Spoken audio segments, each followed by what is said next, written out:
Elle fera preuve du même dévouement que celui auquel je m'attends dans ses nouvelles fonctions. La famille royale britannique a un nouveau portrait officiel. Comme toujours, Kate Middleton. Oui, vous ne pouvez pas l'ignorer, regardez attentivement son diadème. La famille royale britannique a posé pour un nouveau portrait officiel. Kate Middleton comme toujours, impossible de l'ignorer. Observez attentivement son diadème.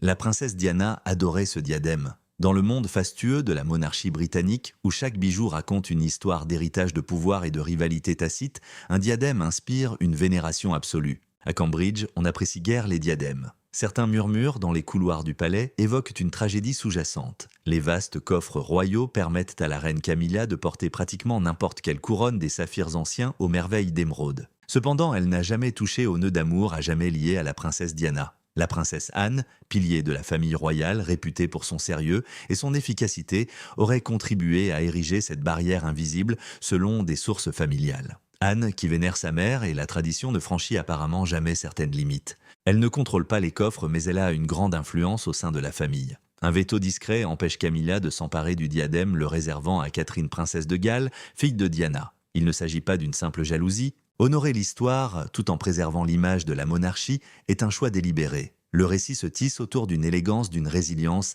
et d'une maturité royale à mesure que Catherine fait de ce diadème son emblème de grâce. Le diadème, Lover's Note, ou diadème de Cambridge Lover's Note, est bien plus qu'un simple bijou de tête.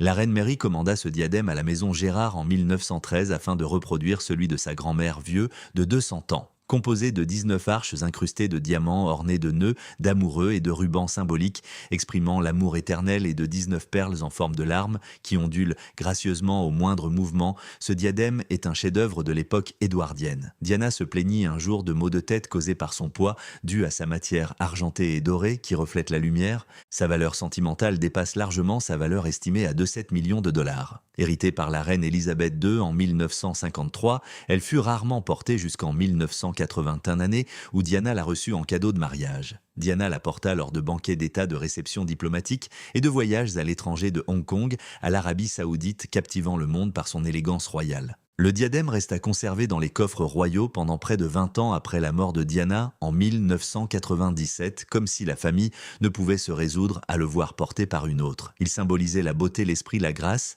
la compassion et l'affection indéfectible que Diana portait au public. Catherine le remit en place lors de la réception diplomatique de 2015 au palais de Buckingham, marquant une triste transition. Ce n'était pas un hasard, c'était un hommage au rôle important de Diana en tant que princesse de Galles. La première apparition de Catherine avec le diadème a fait la une des journaux du monde entier, suscitant des parallèles évidents. Pourtant, elle le portait avec une assurance sereine qui honorait Diana sans imitation. Elle a rapidement adopté la marque pour les événements prestigieux comme le banquet d'État espagnol de 2017 où elle portait une robe Marchesa et les réceptions diplomatiques de 2018 et 2019 faisant écho à l'élégance de Diana tout en y apportant sa touche de modernité grâce à une mode durable. Catherine a fait un retour triomphal en 2025 malgré des épreuves personnelles. Après avoir été diagnostiquée d'un cancer début 2024 et s'être rétablie, elle a fait une apparition remarquée au banquet d'État français du château de Windsor le 8 juillet. Vêtue d'une robe rouge, Givenchy à cape spectaculaire, elle portait le diadème Nœud d'amour, le premier qu'elle avait arboré depuis près de 2 ans. Ses perles scintillaient sous les projecteurs tandis qu'elle saluait le président français Emmanuel Macron et son épouse Brigitte qui ont loué son élégance intemporelle.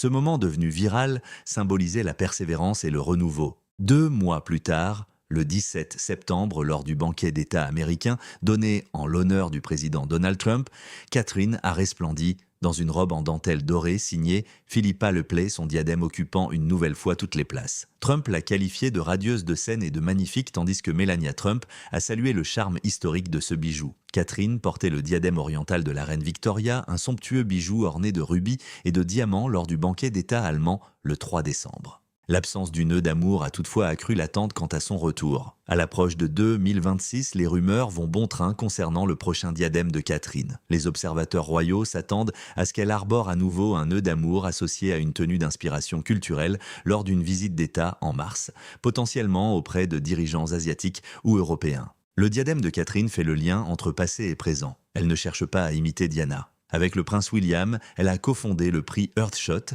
afin de promouvoir le développement de la petite enfance, la santé mentale et les questions environnementales. Mais elle perpétue la tradition de bienveillance de Diana en visitant des hôpitaux pour enfants et en soutenant des campagnes contre le harcèlement scolaire avec une élégance et une discrétion qui lui sont propres. La reconnaissance internationale s'ensuit. Elle figurait sur la liste des 100 personnalités philanthropiques du magazine Time pour sa contribution à la modernisation des œuvres caritatives royales en 2025 et son combat contre le cancer lui a valu le prix Health Catalyst en 2024, suscitant un débat mondial sur la transparence en matière de santé. Pourquoi tout ce tapage autour de Camilla ? La position officielle d'Anne intrigue, mais la réalité est plus complexe. Camilla porte des diadèmes qui reflètent son identité sans enfreindre le symbolisme délicat de son rôle de reine consort. Elle a arboré le diadème de saphir belge pour la France et les États-Unis en 2025, sans oublier le magnifique diadème bleu à $1 million de la reine Elisabeth II lors des banquets. Lors de la réception diplomatique de novembre, elle a fait sensation avec le diadème Kokochnik d'émeraude Greville, un bijou spectaculaire en émeraude et diamant d'une valeur de $13 millions que la princesse Eugénie avait porté lors de son mariage en 2018. Ce choix témoignait de l'assurance grandissante de Camilla mêlant tradition et audace. Elle évite le nœud d'amour pour des raisons d'image. Elle accorde une importance particulière à l'alphabétisation et à la sensibilisation aux violences conjugales en raison de sa relation complexe avec Diana. Cela ouvre la voie à l'étude de la manière dont d'autres femmes de la famille royale, telles qu'Anne et Sophie, gèrent l'histoire de leur diadème, enrichissant ainsi le récit précieux de la monarchie. Au fil de notre exploration, nous découvrirons la dimension artistique, la signification historique et les accomplissements personnels qui font de ces objets bien plus que de simples accessoires. Elles symbolisent une couronne en constante évolution. La reine Mary commanda en 1913 le diadème Cambridge Lovers Note à la maison Gérard qui réalisait la couronne impériale d'État. Cette pièce fut inspirée par une profonde inspiration personnelle. La princesse Augusta, duchesse de Cambridge et grand-mère de la reine Mary, possédait un diadème du XIXe siècle orné de nœuds d'amour exquis, symbole d'amour éternel. Les artisans de Gérard ont créé une pièce exceptionnelle à partir de cette vision 19 arches élégantes surmontées de nœuds d'amour stylisés et serties de diamants taille brillant. 19 perles orientales en forme de larme parfaitement assorties pendent de délicats fils de platine depuis ces arches créant un mouvement gracieux qui capte la lumière sous tous les angles. Pour son époque, ce diadème est d'une facture remarquable. Sa monture en argent lui confère une brillance optimale tandis que sa monture en or, un 8 carats, assure sa longévité, le rendant ainsi digne des cérémonies officielles. Les perles naturelles non synthétiques provenant des meilleures pêcheries du golfe Persique ou des mers du Sud sont rares et d'une brillance exceptionnelle. Les experts estiment le poids des diamants à plus de 200 carats et les nombreuses tailles européennes anciennes confèrent au diadème son éclat doux et romantique. Ces éléments détachables offrent une grande flexibilité. La reine Mary appréciait les bijoux pratiques à transmettre de génération en génération. Les motifs de nœuds peuvent se porter en broche et les perles en pendentifs. Les maisons de vente aux enchères actuelles estiment les diadèmes de perles et de diamants de l'époque édouardienne à $3,6 millions et le nœud d'amour à $2,7 millions. Pourtant, sa valeur immatérielle dépasse de loin sa valeur monétaire. Après en avoir hérité en 1953, la reine Elisabeth II l'a porté lors de ses apparitions officielles dans les années 1950, symbolisant la renaissance d'après-guerre et l'optimisme royal. La tiare tomba en désuétude jusqu'en 1981 année où la reine l'offrit à Lady Diana Spencer à l'occasion de son mariage. L'étreinte de Diana la rendit célèbre. Elle la porta lors de l'ouverture du Parlement en 1981 au banquet diplomatique des années 1980 et lors de ses voyages officiels à Hong Kong en 1989 et en Arabie Saoudite en 1986. Malgré sa célèbre déclaration selon laquelle elle la trouvait lourde et lui donnait des maux de tête, Diana adorait son allure théâtrale et l'associait à des robes somptueuses qui mettaient en valeur sa silhouette. La disparition de Diana en 1997 laissa une empreinte indélébile. La famille conserva le diadème dans la collection royale pendant 18 ans, témoignant silencieusement de sa valeur sentimentale. En 2015, Catherine le porta lors de la réception diplomatique marquant la passation de pouvoir. Elle le porta avec une dévotion discrète, optant pour des chignons traditionnels qui laissaient les perles encadrer délicatement son visage, faisant écho à la grâce de Diana, tout en y ajoutant son impeccable retenue. En 2025, Catherine portait le diadème lors d'occasions importantes. Sa présence le 8 juillet au dîner d'État français vêtue d'une robe cape Givenchy rouge carmin sans que ses yeux ne brillent a marqué son impressionnante guérison du cancer. Ce diadème symbolisait la continuité. Catherine a fait preuve de résilience à l'instar de Diana qui a fait preuve de compassion sur la scène internationale. Brigitte Macron a salué l'événement avec émotion. Vous portez l'histoire avec une force naturelle. Le président Trump a également loué publiquement la tiare et la dentelle dorée lors du banquet d'État américain du 17 septembre, contribuant ainsi au renforcement des liens transatlantiques. Les stratégies de Catherine témoignent d'une grande perspicacité. Pour les événements importants, elle fait appel à ses proches. Du développement de la petite enfance à l'activisme pour la santé mentale en passant par le prix Earthshot, chacune de ses apparitions souligne son rôle de gardienne actuelle de l'héritage de Diana, sans pour autant éclipser sa personnalité unique. Elle a opté pour le diadème oriental de la reine Victoria lors du banquet d'État allemand en décembre 2025. L'éclat de ses rubis et diamants contraste avec la douceur des perles du nœud d'amour, témoignant d'une grande adaptabilité et d'un profond respect pour la collection. Les choix de diadème de Camilla durant la même période illustrent une évolution similaire. Lors des banquets français et américains de 2025, elle portait le diadème en cobalt et diamant saphir belge de la reine Elisabeth, deux dégageant une sérénité puissante. Le diadème kokochnik en émeraude taillé en gravier, orné de plus de 100 carats d'émeraude d'un vert éclatant, rappelait la tenue d'Eugénie lors de son mariage en 2018 et témoignait de l'aisance croissante de Camilla à réutiliser des bijoux qu'elle avait manqués lors du banquet diplomatique de novembre. Ses choix sont délibérés. Camilla raconte son histoire à travers ses passions. Sa mère, aujourd'hui disparue, a inspiré des programmes d'alphabétisation, la sensibilisation à l'ostéoporose et l'aide aux familles de militaires, utilisant les diadèmes comme symbole de stabilité plutôt que de conflit. Ainsi, le nœud des amoureux est bien plus qu'un simple ornement. Elle préserve la passion royale de la nostalgie de la reine Mary à l'éclat de Diana, de la retenue d'Élisabeth à la renaissance sereine de Catherine. Les joyaux royaux évoluent avec le temps comme l'histoire l'a démontré. Chaque règne apporte son lot de récits d'amour, de tragédies, de responsabilités et de forces tranquilles portées par les femmes qui les arborent. Catherine, princesse de Galles, confère à la tiare, nœud des amantes de Cambridge, une personnalité calme, sérieuse et affirmée. Ses tenues sont sobres et réfléchies, contrairement à celles de Diana, souvent passionnée et médiatisée. Elle ne cherche pas à imiter les moments légendaires de Diana.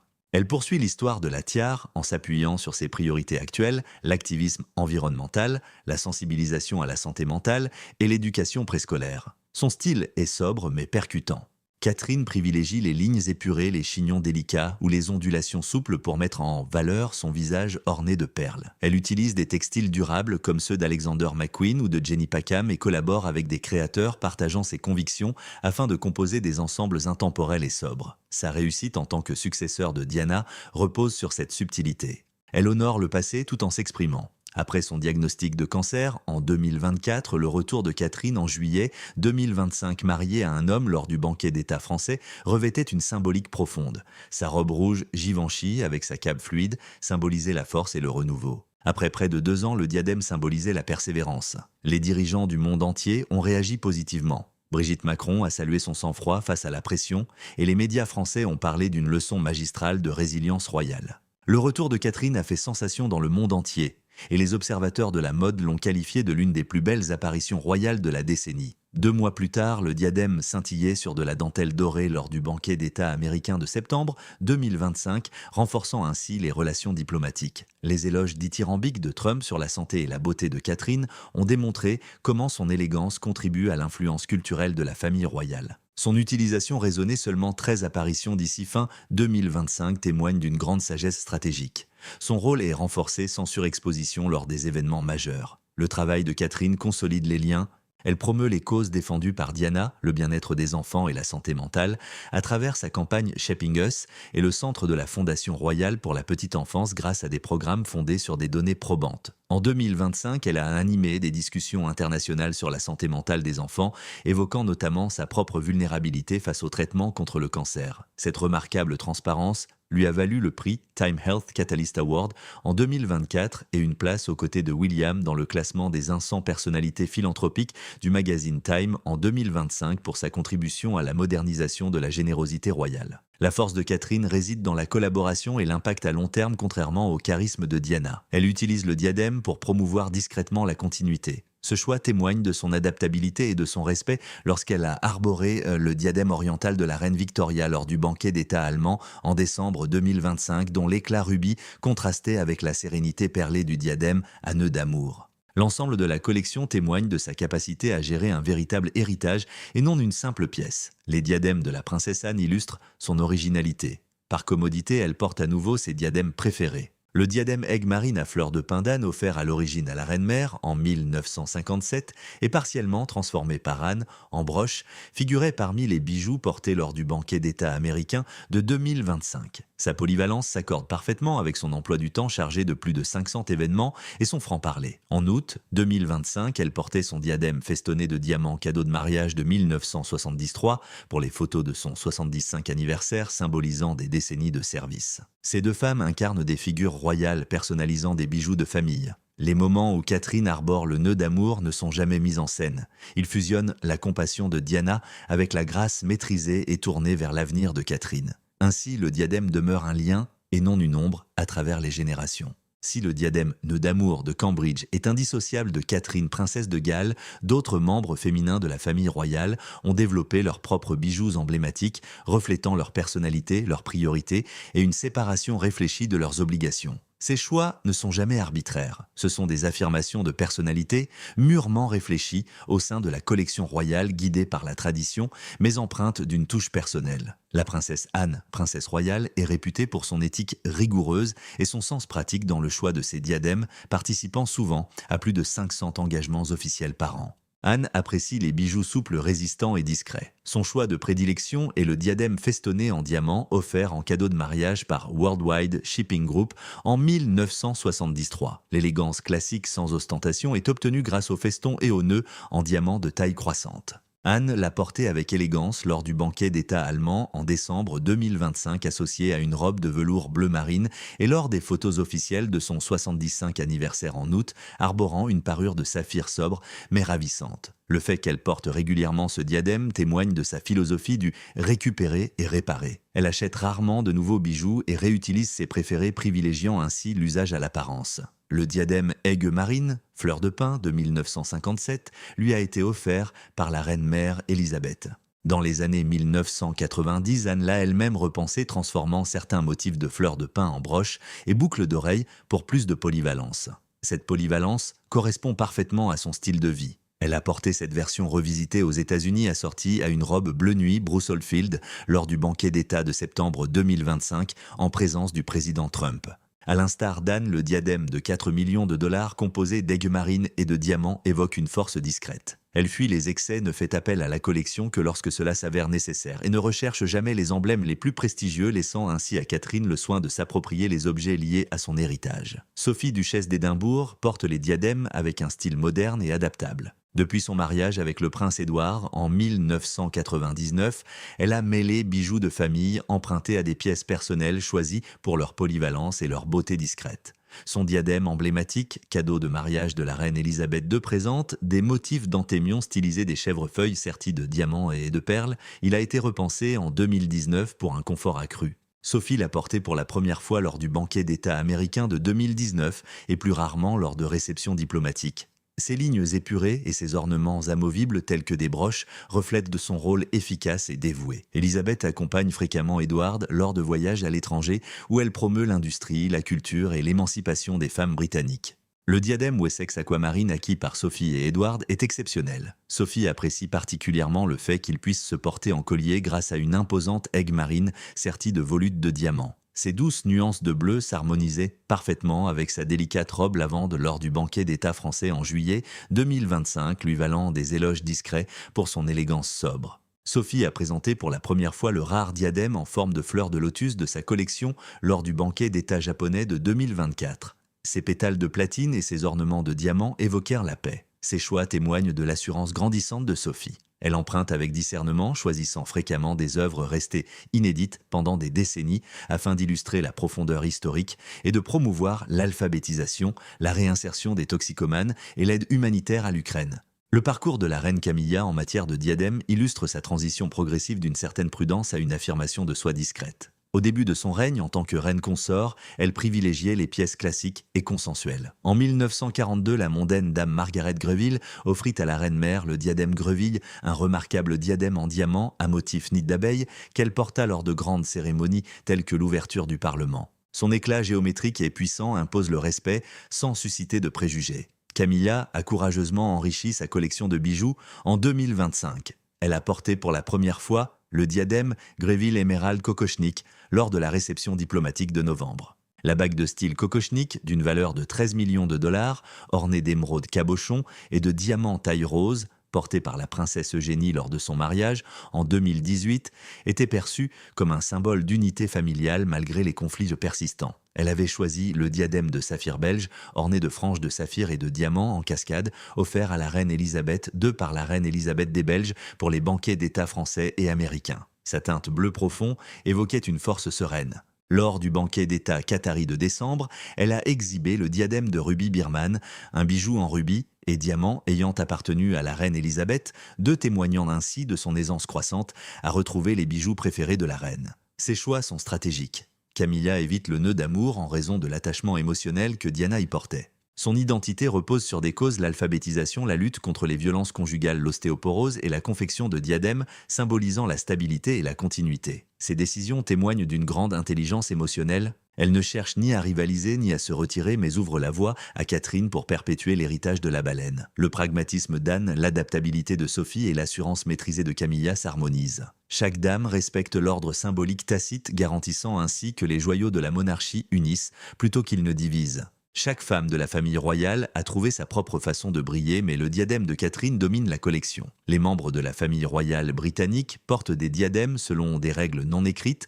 mais rigoureusement appliquées, qui favorisent l'harmonie, le respect des traditions et l'image publique. Aucun document officiel ne codifie ces principes, pourtant tous les membres les plus importants de la famille royale les respectent scrupuleusement. Tout d'abord, les diadèmes ne sont portés que par les femmes mariées lors de cérémonies officielles ou de soirées élégantes. Les membres célibataires de la famille royale, comme la princesse Charlotte, peuvent porter des bijoux de tête en cristal ou en argent ressemblant à des diadèmes lors du couronnement de 2023, mais les diadèmes en diamant ne sont pas autorisés avant le mariage. Cette tradition séculaire fait du diadème un symbole de mariage et de maturité royale. Deuxièmement, aucun membre de la famille royale ne possède ni ne peut céder les pièces principales de la collection. Le roi Charles III, qui prête des objets, est propriétaire du diadème Nœud d'amour de Cambridge. Les affirmations selon lesquelles la princesse Anne aurait refusé l'accès à Camilla ou aurait donné le diadème à Catherine sont exagérées. Le roi choisit en fonction de la tradition de la convenance et de l'accord familial. Les membres les plus importants de la famille royale, comme Catherine, princesse de Galles, ont un accès prioritaire aux objets liés au pays de Galles, tandis que les autres empruntent selon leur rang et les circonstances. Les connotations symboliques de sont primordiales. La mémoire collective rend certains bijoux inabordables pour certaines personnes. Diana vénère le nœud d'amour qu'elle a si souvent porté et auquel elle était si profondément attachée. L'abstinence de Camilla n'est pas une interdiction, mais une sage retenue consciente que le porter pourrait raviver de vieilles blessures chez les partisans de Diana. Des frontières tacites permettent aux différentes femmes de la famille royale de s'épanouir sans se chevaucher. Catherine signe d'un nœud d'amour, Camilla utilise le Greville, le saphir belge et ses nouvelles pierres de favorites. Sophie mêle objets empruntés et objets personnels, tandis qu'Anne privilégie les classiques utilitaires. Ce système favorise la convivialité plutôt que la compétition. L'expertise de Catherine dans ce domaine est reconnue internationalement. Elle est la première princesse de Galles en un 115 ans à avoir accordé des mandats royaux à des marques et fournisseurs sélectionnés en 2025. Son soutien à la mode durable et aux organisations de la petite enfance témoigne de son choix sélectif et de son impact. Son sens diplomatique rayonne à l'échelle internationale. Les autorités jordaniennes ont salué l'élégance et la délicatesse de Catherine vêtue d'une robe rose, poudrée, signée Jenny Packham, parfaitement adaptée à la culture lors du mariage royal jordanien de 2023. Lors du banquet d'État américain de 2025, le président Trump a loué son éclat coiffé d'un diadème, renforçant ainsi les relations informelles entre le Royaume-Uni et les États-Unis en cette période de transition politique. Les propos élogieux de Brigitte Macron lors du banquet de Windsor en juillet 2025, qualifiant Catherine de figure emblématique de la monarchie moderne, ont accru son prestige international. Les récompenses ont suivi. En 2024, le magazine Time l'a désignée comme une figure influente du secteur de la santé pour avoir partagé son combat contre le cancer et stimulé les discussions mondiales sur la transparence en matière de santé et la résilience mentale. En 2025, elle et le prince William ont figuré sur la liste Time 100 des personnalités philanthropiques les plus influentes pour avoir redéfini la philanthropie royale avec le prix Earthshop et le Centre pour la petite enfance. Elle allie tradition avec le diadème lors des cérémonies officielles à un engagement international visionnaire en faveur de la petite enfance et du développement durable. Son influence perdure même en dehors des périodes officielles. Des hashtags comme #Catherine Numéro en nœud amoureux deviennent viraux sur les réseaux sociaux lors de ses apparitions, avec diadème générant des centaines de millions de vues. Les analystes de la mode affirment qu'elle stimule les ventes des créateurs et les partenaires caritatifs estiment que son soutien public accroît les dons. La princesse Anne et Sophie maîtrisent parfaitement ces codes. Le port fréquent par Anne de guirlandes et de diadèmes de fleurs de pin reflète son image de fiabilité et de frugalité, ce qui lui vaut l'admiration certes discrète des pays du Commonwealth pour son dévouement. En 2024, Sophie a emprunté le diadème de lotus pour un banquet japonais et l'hymne de la réception diplomatique soulignant ainsi son rôle dans la promotion des relations culturelles et commerciales notamment en Europe et en Asie. Catherine est unique par sa capacité à conjuguer vulnérabilité personnelle, respect de l'histoire et diplomatie internationale. Porter le nœud d'amour est bien plus qu'un simple bijou. Elle incarne silencieusement la continuité, la force et une évolution sereine témoignant de sa parfaite compréhension et de sa maîtrise de la monarchie moderne. La monarchie britannique a toujours été bien plus qu'une simple formalité. Cette institution vivante doit s'adapter pour survivre. Ce récit montre comment la famille royale a tiré les leçons de son passé, notamment de l'indignation publique suscitée par la mort de la princesse Diana en 1997, pour gérer la tradition avec sensibilité, intelligence et conscience politique. Les critiques ont été riches d'enseignements, les symboles ont leur importance et peuvent unir ou diviser les générations. Le fait que Camilla évite délibérément le nœud d'amour illustre parfaitement cette évolution. Elle a forgé son identité autour de bijoux tels que le diadème Greville pour les ouvertures de parlementaires, le saphir belge pour les banquets d'État et le kokochnik d'émeraude Greville pour les événements diplomatiques de 2025 afin d'éviter toute apparence d'insensibilité. Ces choix témoignent de stabilité, de cohérence et d'une confiance discrète lui permettant d'accompagner le roi Charles durant ses problèmes de santé et de promouvoir l'alphabétisation, la lutte contre l'ostéoporose et le soutien aux familles de militaires. Son parcours démontre que la monarchie moderne s'épanouit lorsque les femmes se complètent plutôt qu'elles ne se font concurrence. Catherine a fait du nœud d'amour un symbole de résilience. En juillet 2025, elle portait le diadème lors du dîner d'État français, un puissant symbole de force et de renaissance après son cancer. Après près de 2 ans d'absence, l'œuvre a refait surface devenant une métaphore visuelle de la force personnelle et institutionnelle. Ses apparitions ultérieures, notamment lors du banquet d'État américain de septembre 2025 et de l'événement Golden Lace, ont symbolisé son rôle de lien entre la compassion de Diana et l'avenir. Aujourd'hui, la plus grande force de la monarchie réside dans son équilibre. Catherine traduit l'engagement de Diana envers le bien-être de l'enfant et son épanouissement émotionnel en une pratique structurée et fondée sur des données probantes. En 2025, le programme Shaping Us, le Centre pour la petite enfance et les relations internationales ont été lancés. Elle porte rarement le diadème afin de donner du sens à chaque sortie. Elle démontre que honorer le passé ne signifie pas vivre dans son ombre, en faisant preuve d'amabilité diplomatique, en évoquant les compliments de Trump, le respect des cultures, le mariage de Jordan en 2023 et sa résilience personnelle après son traitement. L'avenir du diadème des Girls of Great Britain and Ireland s'annonce prometteur. En tant que reine consort, Catherine aura accès à des pièces plus importantes comme le diadème des Girls of Great Britain and Ireland, le bijou préféré de la reine Elisabeth II et un élément incontournable de la monnaie britannique. Le cas échéant, le diadème pourrait être transmis à la future princesse de Galles, soit l'épouse du prince George, soit la princesse Charlotte, qui sera davantage occupée. Quoi qu'il en soit, le diadème honorera Diana et se chargera d'une nouvelle signification à chaque fois qu'elle le portera. Les observateurs royaux s'attendent à d'autres visites en 2026. Catherine pourrait porter le nœud papillon au moins 1 ou 2 fois peut-être, avec des tenues inspirées par le pays hôte ou le développement durable lors d'une visite d'État présumée en mars et de la célébration diplomatique annuelle en novembre. Chaque apparition fera la une des journaux, alimentera les tendances sur les réseaux sociaux et témoignera de l'évolution harmonieuse de la monarchie. Les princesses Anne-Sophie et Camilla enrichissent ce récit. L'engagement d'Anne envers son devoir au-delà des apparences se reflète dans la réutilisation de sa tiare ornée de guirlandes et de fleurs de pin. L'antémion l'aigle marine du Wessex et la fleur de lotus de Sophie témoignent d'une royauté moderne et engagée capable de s'adapter à un rayonnement international. Ces bijoux contribuent à l'harmonie de l'ensemble. Aucune femme ne règne en maître sur les bijoux. Chacune apporte sa touche personnelle à l'harmonie. Le diadème Cambridge Lovers Note transcende les diamants et les perles. Elle symbolise la survie de la monarchie. En étudiant l'histoire, en respectant l'opinion publique et en laissant chaque génération réinterpréter ses symboles, le drame s'estompe, mais la profondeur demeure. Catherine utilise le diadème pour montrer que la tradition peut éclairer l'avenir lorsqu'elle est traitée avec soin et connaissance.